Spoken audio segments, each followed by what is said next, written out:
Om Swastiastu. Selamat sore kami ucapkan kepada Ibu dosen Nimade Satya Utami SIMM selaku pengampu mata kuliah manajemen perubahan pada hari ini, serta selamat sore kami ucapkan juga kepada teman-teman rekan-rekan semuanya yang telah hadir mengikuti perkuliahan pada hari ini. Kami dari kelompok 8 silabus 11 akan mempresentasikan materi mengenai perubahan sumber daya manusia serta merubah pola pikir. Sebelum memulai pembahasan materi, izinkan kami memperkenalkan nama-nama dari kelompok 8, yaitu yang pertama saya sendiri, Imade Agus Adi Mahendra. Di sini juga ada teman saya, Kadek Kicana Priana dan Iwayan Darmawan. Pada pembahasan hari ini ada dua sub pokok pembahasan. Yang pertama mengenai pemberdayaan, yang kedua mengenai merubah pola pikir. Baik, di sini saya atas nama Imade Agus Mahendra akan menjelaskan materi yang pertama mengenai pemberdayaan. Pemberdayaan sumber daya manusia merupakan suatu aspek manajemen yang sangat penting, kunci dan strategis. Karena di mana sumber daya manusia harus mampu berperan untuk menerjemahkan daya terhadap sumber-sumber lainnya pada suatu tatanan manajemen yang menjadi tujuan organisasi. Dari penjelasan tadi, menurut saya pemberdayaan itu adalah memfungsikan sesuatu agar menjadi sesuatu yang bermanfaat. Bagaimana kita memfungsikan sesuatu yang tadinya tidak difungsikan, tidak dipakai agar sesuatu itu menjadi lebih bermanfaat. Baik, materi selanjutnya mengenai perlunya pemberdayaan.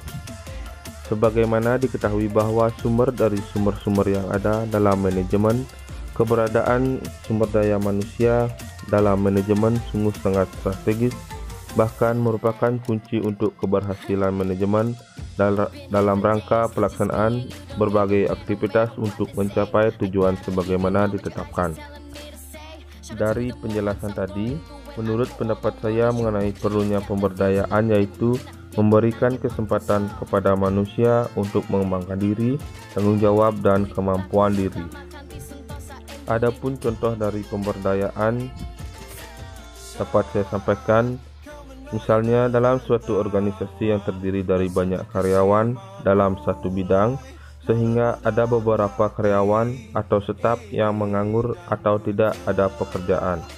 Karena satu bidang pekerjaan sudah diambil oleh beberapa staf, nah di sini pemimpin melihat potensi dari staf atau karyawan yang volume pekerjaannya sedikit dan diberdayakan untuk bidang pekerjaan lainnya yang stafnya sedikit, sekaligus memberikan kebebasan pada staf atau karyawan tersebut untuk bertanggung jawab terhadap ide-idenya dan tindakannya dengan tetap mengacu pada tujuan suatu organisasi. Nah, di sini artinya ada upaya untuk memberikan kesempatan kepada individu untuk mengambil tanggung jawab dan mengembangkan kemampuan individu agar individu tersebut mempunyai kontribusi positif untuk meningkatkan kinerja di dalam suatu organisasi. Baik, saya Cijen Apriana akan melanjutkan materi tentang manfaat pemberdayaan. Sumber daya manusia yang tidak berdaya adalah sama halnya dengan tidak adanya sumber daya manusia pada organisasi tersebut, atau juga dapat dikatakan organisasi tidak akan dapat berdaya walaupun sumber-sumber lainnya tersedia seperti uang, peralatan, dan perlengkapan metode mesin dan pasar. Karena manfaatnya terdapat berbagai sumber-sumber lainnya dan mensinergikan setiap proses kegiatan organisasi, maka keberdayaannya berperan antara lain yang pertama sebagai alat manajemen dalam rangka memberdayakan berbagai sumber-sumber untuk pencapaian tujuan yang telah diciptakan. Di sini contohnya, karyawan yang baru melamar, kita siapkan posisi yang sesuai dengan pengalamannya. Yang kedua, sebagai pembantu manajemen dalam rangka meningkatkan kinerja organisasi. Itu contohnya dalam meningkatkan kinerja kita adakan pengembangan karir. Yang ketiga, sebagai inisiator terhadap organisasi dalam rangka memanfaatkan peluang guna meningkatkan dan mengembangkan organisasi. Di sini contohnya dalam memimpin, kita harus menjadi kemudi di dalam perusahaan tersebut. Yang keempat, sebagai mediator terhadap pihak-pihak dan dalam rangka meningkatkan kinerja organisasi. Contohnya, semua karyawan atau pimpinan harus bisa berpikir dewasa agar dapat dimediasi atau musyawarah yang sabar dan dewasa. Yang kelima, sebagai pemikir dalam rangka pengembangan organisasi. Berikut contohnya, pemimpin yang memikirkan rencana untuk kedepannya sebagai perusahaan.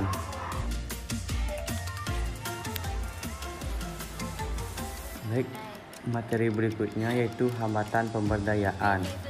Yang pertama, kurangnya pemahaman atau komitmen yang sungguh-sungguh. Walaupun sebagian besar pemegang kendali, termasuk penyusun kebijakan, dapat mendukung dasar-dasar pemberdayaan sumber daya manusia dan memiliki pemahaman yang umum tentang persyaratannya, namun pembuat keputusan dapat kembali ke pendekatan top down. Yang kedua, hambatan perilaku. Pegawai negeri versus pelayan masyarakat. Sebagian besar orang masih cenderung menganggap bahwa pegawai negeri sesuai dengan namanya dipekerjakan dan digaji oleh pemerintah. Yang ketiga, hambatan kebijakan keuangan. Pelakuan sistem penganggaran proyek serta sistem pengawasan keuangan negara yang sangat kurang fleksibilitas dan lebih berfokus pada aspek administrasi dan mencapai target fisik semata tanpa melihat proses yang terjadi. Berikutnya yang nomor 4, jangka waktu yang dibutuhkan bagi perubahan di tingkat yang lebih tinggi. Ada kecenderungan dari program-program pemberdayaan SDM untuk melupakan bahwa perubahan-perubahan di tingkat lokal atau jauh lebih mudah diperkenalkan dan bahwa resistensi atau penolakan di tingkat yang lebih tinggi akan lebih besar sampai tingkat pemahaman dan komitmen yang tulus untuk berubah dapat diperkenalkan kepada penyusunan kebijakan. Yang kelima, diversifikasi budaya, ekonomi, geografis, dan suku bangsa. Ada keprihatinan bahwa kebijakan yang dikembangkan untuk mendukung pemberdayaan SDM tidak akan cukup fleksibel untuk mengakomodasi kondisi geografis, tingkat ekonomi, dan budaya yang berbeda-beda. Yang nomor 6, struktur, fungsi, dan perilaku pelayanan umum. Sistem perencanaan dan kepemimpinan pembangunan yang terpusat dalam 32 tahun telah melahirkan tenaga pelayanan umum tingkat lapangan yang terbiasa mengikuti instruksi dari pusat. Berikutnya yang nomor 7, kurangnya data monitoring dan evaluasi yang bermutu. Kualitas yang kurang baik dari umpan balik atau arus informasi manajemen dari tingkat yang lebih rendah ke tingkat yang lebih tinggi sering ditemui. Berikutnya nomor 8, indikator yang tepat. Indikator yang tidak tepat. Orientasi pemberdayaan SDM selama ini selalu diukur dalam bentuk fisik, komoditas, dan diukur dari sisi input dan kualitatif daripada non fisik dengan ukuran keberhasilan dari dampak dan proses. Yang ke-9, sistem administrasi yang terlalu birokratis. Adanya berbagai peraturan hukum yang mengatur mengenai program pengembangan SDM yang buku yang didasarkan pada surat keputusan, petunjuk pelaksanaan, petunjuk teknis, juga sistem penganggaran. Yang nomor 10, kurangnya koordinasi program atau proyek pada tingkat internal atau antar sektor. Program atau proyek lain atau pada instansi yang sama atau instansi yang berbeda sering menggunakan yang bertentangan dengan pendekatan pemberdayaan SDM sehingga bisa mempengaruhi proses implementasi pemberdayaan SDM di tingkat masyarakat atau lembaga sendiri.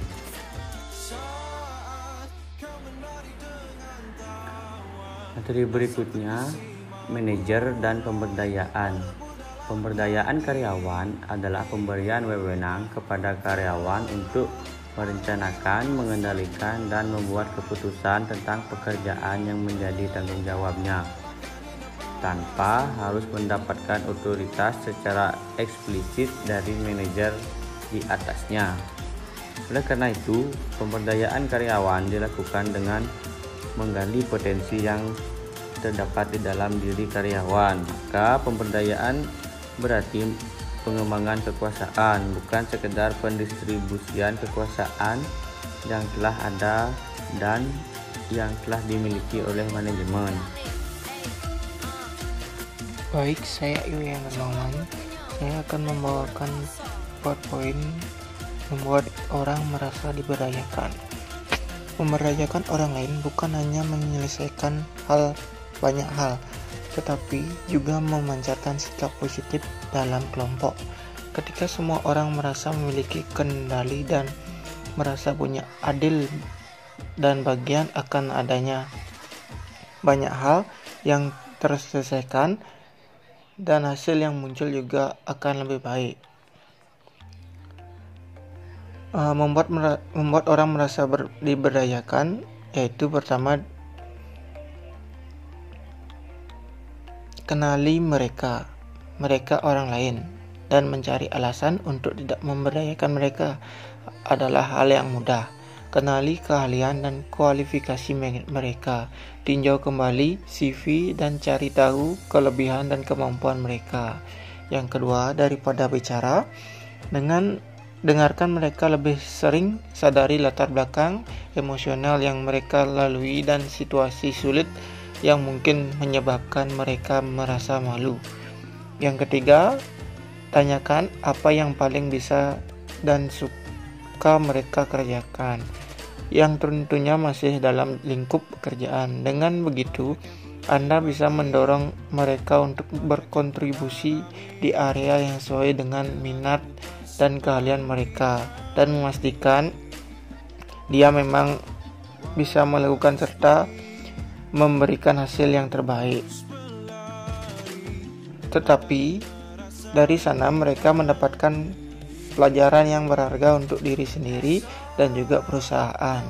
Mereka cukup berani untuk menjadi contoh dan panutan bagi diri sendiri serta orang lain.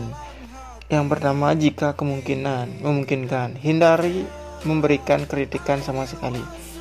Kritik memiliki efek yang berlawanan dengan pujian, yaitu mengecilkan hati orang lain dan sering kali mematikan semangat mereka. Yang kedua, berikan kesempatan untuk pendidikan dan pelatihan lanjutan. Biarkan pegawai Anda mengembangkan pengetahuan dan keahlian mereka sehingga mereka bisa berkontribusi lebih. Selanjutnya, memberdayakan budaya. SDM yang unggul harus dapat mempertahankan secara berkelanjutan. Untuk itu diperlukan suatu kebijakan dalam pemberdayaan budaya sebagai aktualisasi kemampuan pengembangan secara individu. Secara mandiri, artinya dengan budaya perusahaan yang melahirkan kebersamaan pola pikir, mendorong kebiasaan SDM yang unggul, memiliki komitmen dalam menjalankan peran yang ditugaskan. Jadi, pemberdayaan harus dipandang sebagai suatu cara yang amat praktis dan produktif untuk mendapatkan yang lebih terbaik dari SDM itu sendiri, dan pengikut yang lebih selalu siap dan komitmen atas keinginan sendiri sehingga tidak merasa diikat organisasi birokrasi.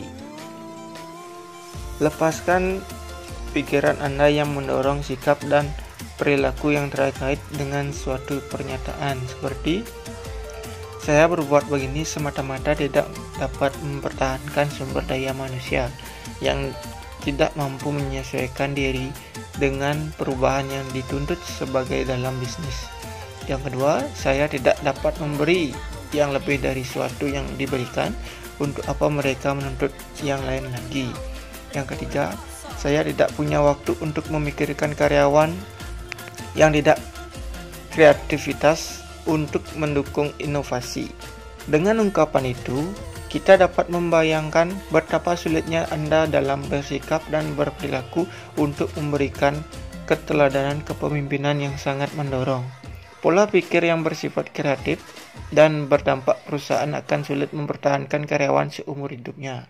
Sebaliknya, kepemimpinan kolaboratif akan selalu mendorong pola pikir untuk menghindari masalah sehingga mencari dan mempertahankan SDM yang unggul sebagai suatu tantangan bahwa kehilangan karyawan menyebabkan efek domino yang harus dapat dihindari dengan melaksanakan pemberdayaan budaya ke dalam kebiasaan yang produktif melalui apa yang kita sebut dengan 7M, yaitu memahami, mempercayai, mendengar, mendorong dan menghormati, mengakui dan menghargai. Selanjutnya, sepokok mengubah pola pikir.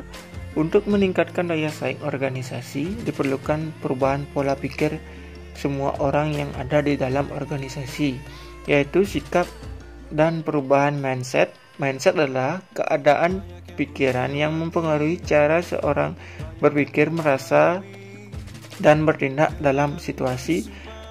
Mindset adalah paradigma mental yang dipengaruhi 5 komponen, yaitu noda gelap atau blind spot, asumsi, puas dengan dirinya sendiri atau komplainsi, kebiasaan, dan sikap.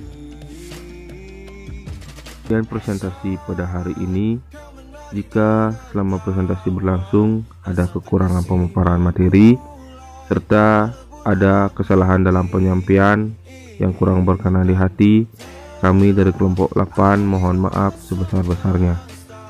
Dan kami tidak lupa mengucapkan terima kasih banyak kepada Ibu dosen yang telah memberikan masukan mengenai kekurangan materi dari kelompok kami. Dan juga kepada teman-teman semuanya, kami mengucapkan terima kasih karena telah memberikan pendapat-pendapat mengenai materi yang kami bawakan. Akhir dari presentasi hari ini, kami tutup dengan Paramo Santi. Om Santi Santi Santi Om.